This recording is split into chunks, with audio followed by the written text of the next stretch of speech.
Chicken fishing. एक गांव में तपाड़े नाम का एक सरकारी कर्मचारी रहता था। रविवार को दफ्तर में छुट्टी थी, पर वो घर में रहना पसंद नहीं करता था क्योंकि उसकी पत्नी उसे हमेशा सताती रहती थी।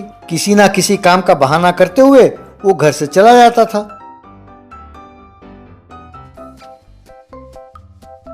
एक दिन उसकी पत्नी तनु, अजी इस रविवार को कोई काम नहीं है ना? कोई काम हो तो भी ना करना। मैके से माँ और बाबूजी आ रहे हैं। मेरी बहन की शादी तय हुई है। इस गांव में हमारे सारे रिश्तेदार हैं, तो उनको न्योता देने आ रहे हैं। आप उनके साथ जाइए।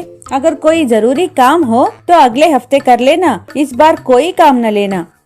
तब तपाड़े अपने मन में, हाय रे, मेरी पत्नी की परेशानी क्या कम है जो अब ये सास ससुर आ रहे हैं परेशानी बढ़ाने। ऊपर से ये कार्ड बांटने का काम तो मेरी हालत खस्ता कर देगा। इसीलिए कोई बहाना करना होगा और बचना होगा, कहकर पत्नी से, अरे ये बात नहीं है भगवान, इतने दिनों बाद माँ और बाबूजी घर आ रहे हैं ना, तो उन्हें नॉनवेज नहीं खिलाया तो अच्छा नहीं होगा ना। इसीलिए मैं खुद जाकर बढ़िया मछली पकड़ कर लाता हूँ। तुम उसका बढ़िया फिश करी बनाकर उन्हें खिलाना। अरे रहने दो ये नाटक। मैं समझती हूँ तुम कोई बहाना करके घर में रहना नहीं चाहते। चाहो तो मार्केट जाकर 5 किलो मछली खरीद कर लाओ, तब मैं तालाब जाकर मछली पकड़ता हूँ कहकर मुझसे झूठ न बोलो।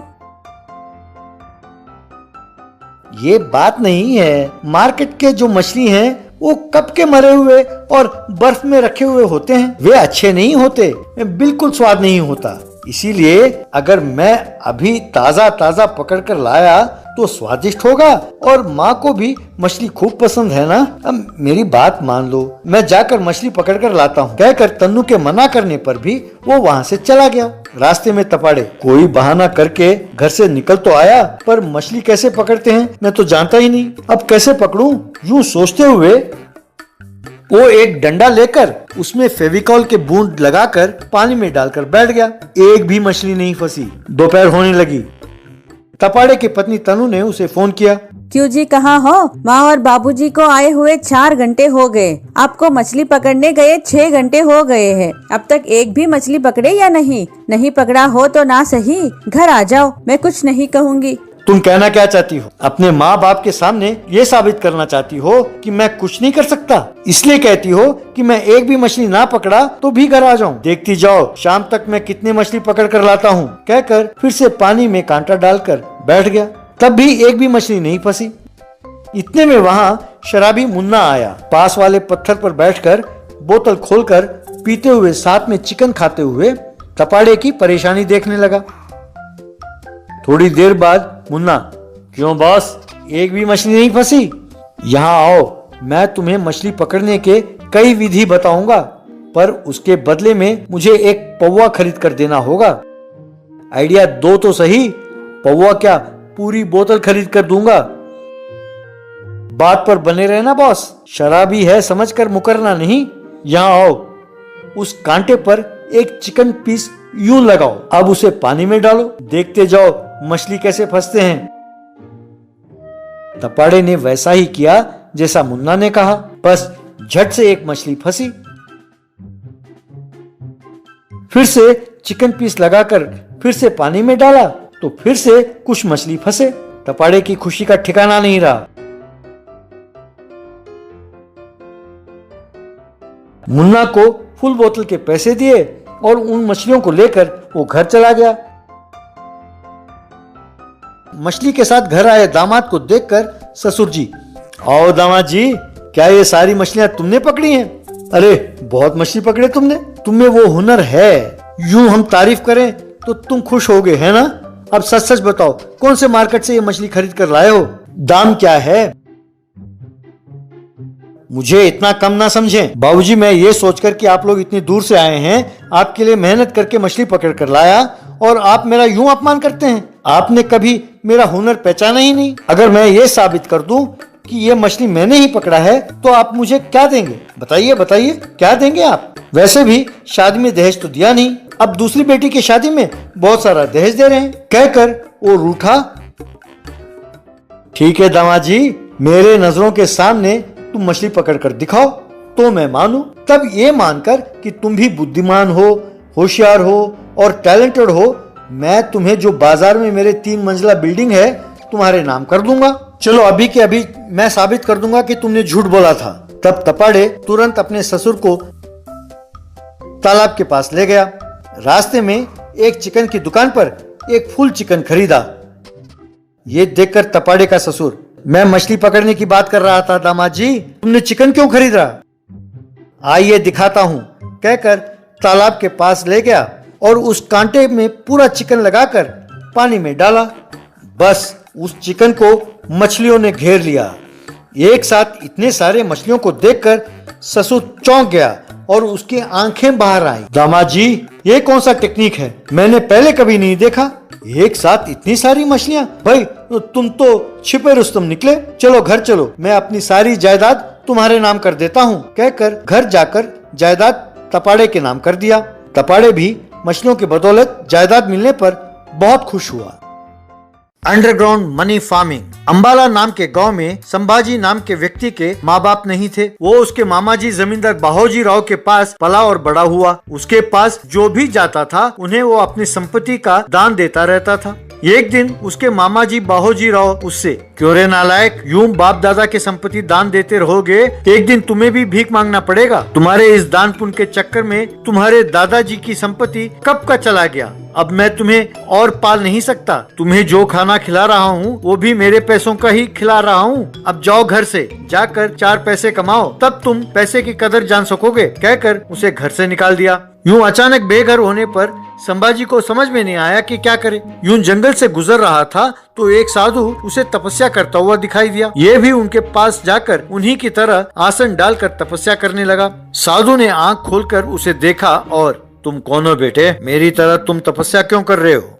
स्वामी जी, मेरा कोई नहीं है। मेरे मामा जी ने मुझे ये कहकर घर से बाहर निकाल दिया कि मेरी सारी संपत्ति मेरे दान के कारण खत्म हो गई है। समझ में नहीं आता कि क्या करूं, आप ही कोई रास्ता बताइए, कहकर प्रार्थना करने लगा। संपत्ति के जाने की चिंता छोड़ दो बेटा, तुम बहुत महान बनोगे। तुम्हारी कुंडली बता रही है तुम खूब पैसे कमाओगे और सब में बांटोगे। तुम बहुत पैसों में खेलोगे।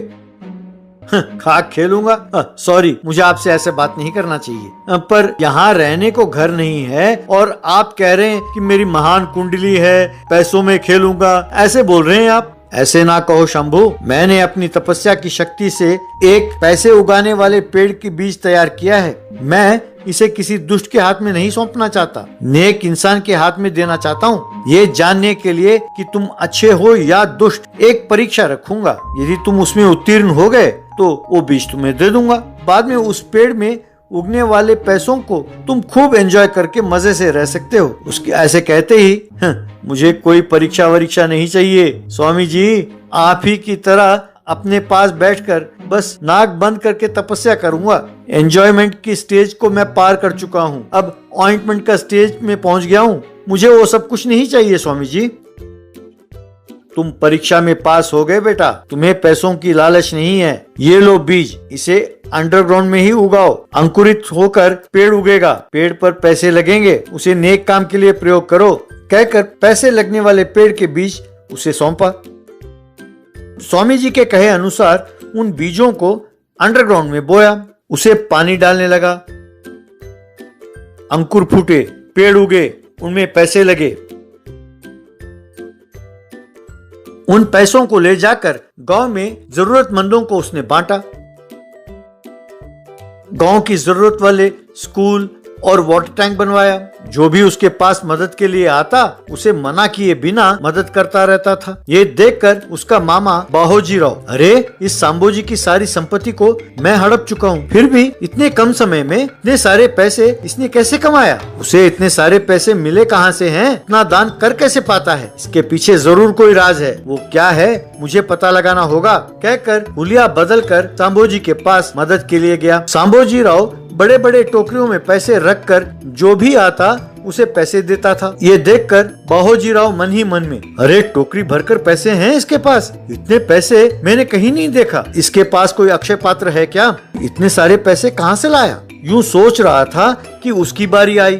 सांबोजी राव टोकरी से पैसे निकालकर बाहोजी राव के हाथ में रखने ही वाला था, पर इसे नकारते हुए, बेटा सांबोजी राव, मैं बूढ़ा हो गया हूँ, मुझे पैसों की लालच नहीं है, मैं तुम्हारा शिष्य बनूंगा, मैं तुम्हारी सेवा करूंगा। ठीक है ताऊ जी, तुम भी मेरी ही तरह हो, ठीक है मेरे पास ही रहो, अंडरग्राउंड में मेरा एक बगीचा है, तुम उसी का देखभाल करते रहो। चलो तुम्हें वो बाग दिखाता हूँ, कहकर अंडरग्राउंड मनी फार्मिंग के पास ले गया। वहाँ पेड़ पर पैसे लगे देखकर बाहोजीराव दंग रह गया। ये क्या, पेड़ पर पैसे हो गए हैं? मेरे आंखों पर मुझे विश्वास नहीं होता। ताऊ जी, ये चमत्कारी पेड़ है, इनमें पैसे लगते हैं, इनका अच्छी तरह देखभाल करना। हर रोज पैसे पेड़ से तोड़कर टोकरी में भरकर ऊपर रखिए, मैं जरूरतमंदों को बांटता हूँ, कहकर चला गया।